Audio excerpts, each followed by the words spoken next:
Georgia Congressman, veteran, and doctor, Rich McCormick. Congressman, great to see you. You are a physician. You were an ER doctor for a long time. I'm just wondering what you make of all this. We've talked about this a lot over the last several years. Do you believe that his doctors and his family just found out about this diagnosis earlier this month, or do you believe that he's been dealing with prostate cancer for a long, long time?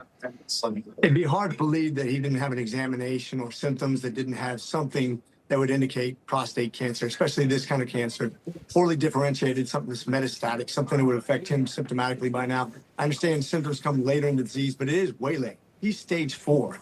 He's got maybe about 3-4 years left. That's in a good case. He's 82 years old. Everybody can see his mental decline. That was not a big surprise for anybody. The general public can make that judgment for themselves. The fact is, his policies weren't the problem. We knew he was going to give us liberal policies. That's not what we're arguing about. We're acting on the fact that he could have had to make a decision about a nuclear war or arms race between somebody, things that presidents have to make on the spot that can't be advised, have to actually have some sort of cognitive ability on the fly, and he didn't have that, and that's egregious.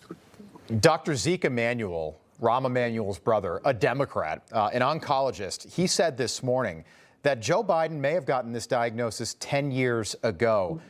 His Gleason score is a 9. If you're president, is something like that ever discovered this late in the game? Only if you have a really bad doctor. Right. And I can't believe that the president of the United States would have a doctor who's not paying attention to scores, actually doing an examination, not actually paying attention to symptoms. It's very surprising to me that you wouldn't have caught this earlier. And if he did get this diagnosis 10 years ago, and this is metastasized to his bones, Dr. McCormick, the truth is that he might not have much time left. Oh, he almost certainly has no time left, and certainly not for this presidency. He would have been distracted. He was going to be replaced. I think that was their plan all along. Quite frankly, if they would have been able to win this election and keep him in the race, that's what they would have done. They would have replaced him with Harris later on. That was their plan all along. You all know she was a horrible candidate. He maybe had a better chance if he could actually have some sort of cognitive ability separate from the cancer he had. But he didn't have that ability. He couldn't debate. It was so obvious to the American people they had to be replaced, and much to their demise when it came to the election.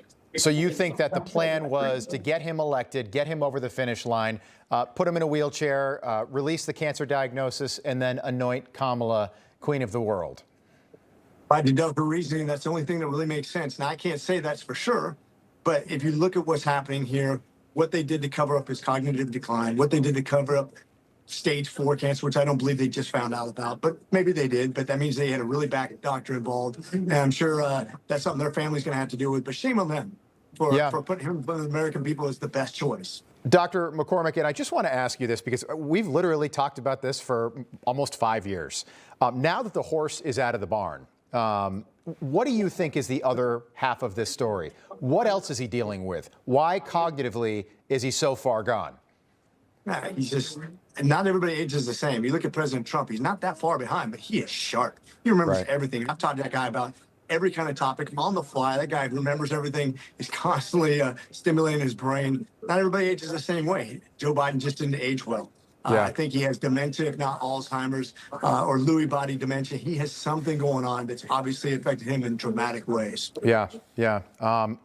Congressman, great to have you on this evening. We appreciate it. Rich McCormick of Georgia. We'll have you back soon. Thank you, sir. Thanks. Semper Fi.